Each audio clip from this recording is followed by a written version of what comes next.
అయితే చాలామంది especially family వాళ్ళు 13 ఏళ్ళు ఒక జాబ్ చేస్తే ఒక సేఫ్టీ అండ్ కంఫర్ట్ జోన్‌లోకి వెళ్ళిపోతారు. Security, financial vice.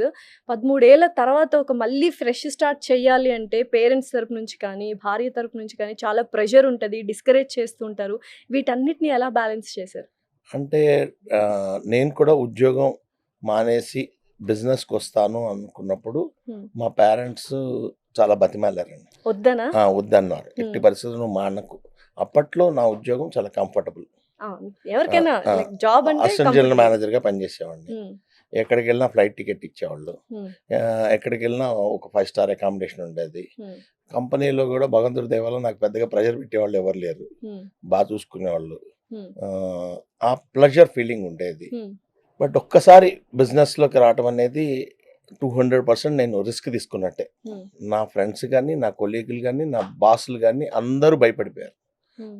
దొర్రాజు బిజినెస్ బయటికెళ్తున్నాడు. ఎక్కడ సక్సెస్ అవుతాడో లేదో, హ్మ్. ఎక్కడన్నా ఫెయిల్యూర్ అవుతాడేమో హ్మ్. హ్మ్. అని అందరూ భయపడ్డారు. మా పేరెంట్స్ భయపడ్డారు. హ్మ్.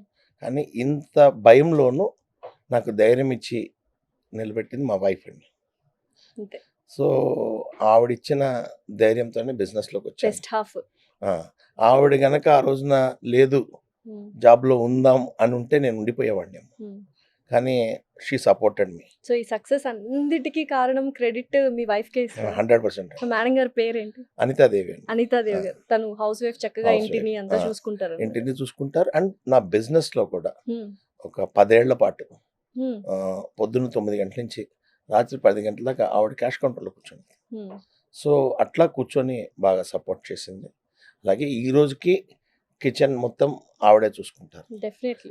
మార్నింగ్ ఎళ్ళారంటే ఈవినింగ్ వరకు కిచెన్‌లో ఉండడం, షాపులన్నిటికి స్టాక్ అంతా పంపించడం, ఎవ్రీథింగ్ ఆవిడ ఆవిడ చూసుకుంటారు. చూసుకుంటారు. నా సక్సెస్ స్టోరీలో ఆవిడది బిగ్గెస్ట్ పార్ట్. డెఫినైట్‌లీ. ఇంటర్వ్యూకైతే నేను ఒక్కడినే కనిపిస్తా కానీ హ్మ్. ఆహ్, మా బ్యాక్‌గ్రౌండ్ అంతా బ్యాక్‌గ్రౌండ్ ఆవిడ చాలా మేరే పీచే కోనే మాలూమ్ మేరా వైఫే. ఆ! అంతేనా? అది చెప్పండి ఆ డైలాగ్ ఒకసారి. ఒకసారి ఆ డైలాగ్ చెప్పండి వినాలనుంది. అంటే నాకంత హిందీ హిందీ రాదండి. రాదా? సరే నేను చెప్తాను చెప్తారా? హిందీ లాంటి రిపీట్ భాష చేస్తారా? మాట్లాడతాను నేను. రిపీట్ చేస్తారా నేను ఆ! చెప్తాను? మేరే పీచే కోన్ హై మాలూమ్? మేరే పీచే కౌన్ హై మాలూమ్? మేరా బీబీ హై.